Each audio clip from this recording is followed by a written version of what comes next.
You remember Bob Newhart, the man who could make you laugh just by pausing. But did you know he had one co-star he truly hated, and it shook his calm, perfect career to the core? Bob Newhart is remembered as the king of deadpan comedy, a legend whose timing was so perfect he could turn silence itself into a punchline. But behind the smiles and the laughter, there was a story of success, struggles, and one shocking rivalry that revealed a very different side of him. If you've followed Hollywood over the years, stay until the end.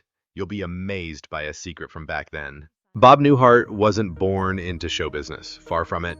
He grew up in Oak Park, Illinois, in a modest household, living a life that could have easily faded into anonymity. He studied economics at Loyola University in Chicago, and like many young men of his time, he stepped into a predictable career: accounting, numbers, ledgers, spreadsheets. That was supposed to be his life. But here's the twist. Even behind a desk, the spark of comedy was already there. Friends and colleagues noticed how his observations were sharp, unexpected, sometimes absurd, but always perfectly timed. Even small jokes he made during lunch breaks hinted at a talent that could one day change the way people laughed. He started performing in tiny Chicago clubs, not knowing if anyone would notice. Picture it, a nervous young man clutching a microphone, performing to a half-empty room, making jokes about the everyday struggles and little absurdities of life.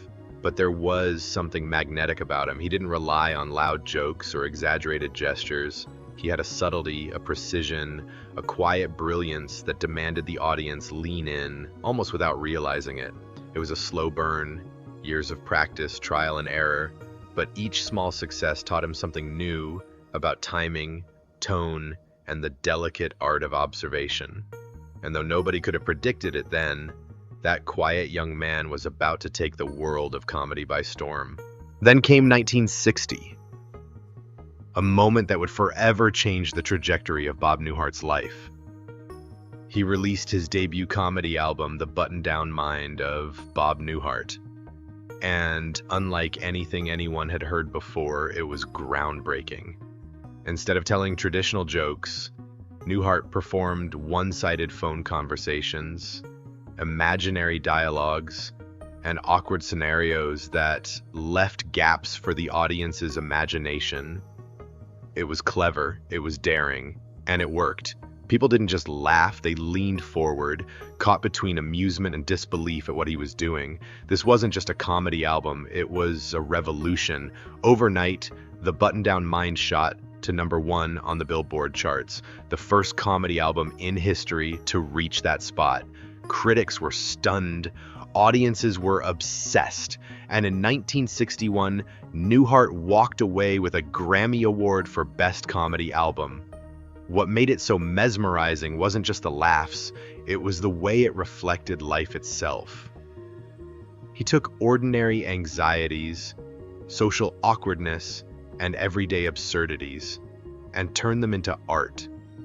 The world was finally ready to see that comedy didn't have to be loud, brash, or exaggerated. It could be smart, subtle, and painfully relatable. And just like that, Bob Newhart had quietly rewritten the rules. He was no longer just a comedian in a small club. He was a cultural force, changing the way people experience humor forever. But this was only the beginning. The world thought they knew him, but they had no idea the layers of genius, patience, and surprisingly sharp edges he was about to reveal. By the early 1970s, Bob Newhart had proven he could make America laugh, but could he do it in front of cameras, on television, where every pause, every glance, and every word would be magnified for millions? The answer came with The Bob Newhart Show, premiering in 1972. Newhart didn't play the loud, over-the-top comedian that dominated TV at the time. Instead, he brought a new kind of humor, one that was understated, deadpan, and remarkably relatable. He played Dr. Robert Hartley, a Chicago psychologist, navigating the quirks of patients, colleagues, and his own family. And here's what made it revolutionary. The humor didn't come from gimmicks or outrageous stunts. It came from human truth. The awkward pauses, the subtle reactions, the barely there facial expressions. Newhart made viewers feel like they were in the room, witnessing real life, one hilarious moment at a time. Audiences were hooked because it felt authentic. It wasn't, look at this funny guy on TV. It was, this could be me, my neighbor, my coworker. This is life, and it's funny in ways I've never noticed before. Critics took notice too, praising the show's sharp writing and Newhart's impeccable timing.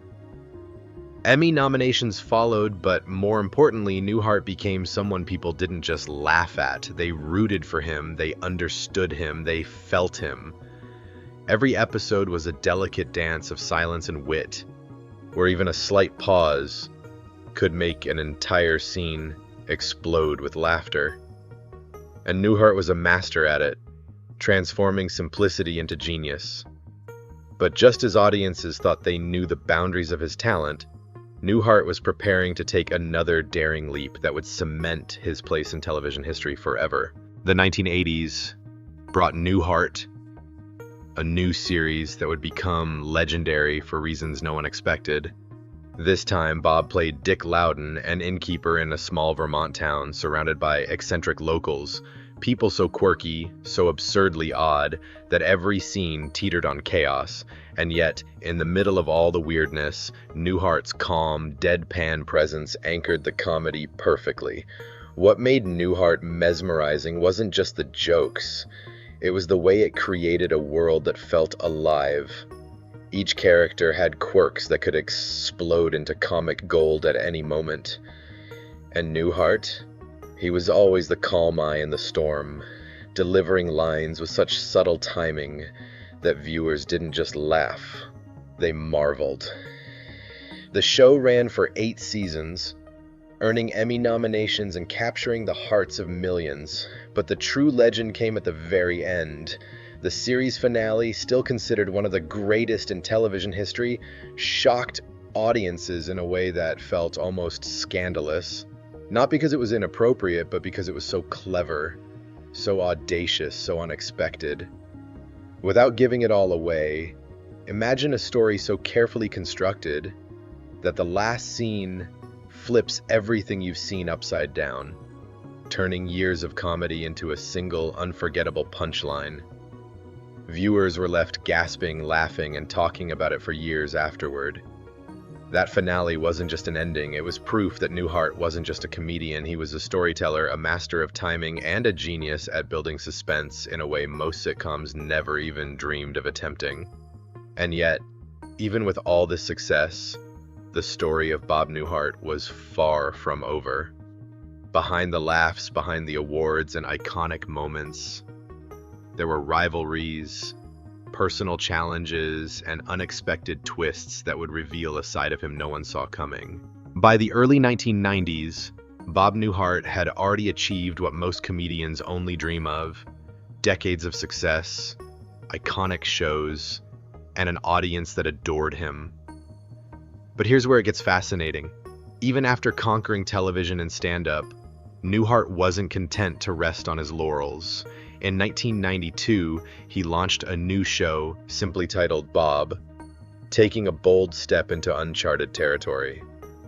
For the first time, he played a cartoonist, a role that allowed him to explore a more whimsical, creative side of comedy. The premise was clever, the writing sharp, and Newhart himself brought his trademark, calm, subtle timing to every scene.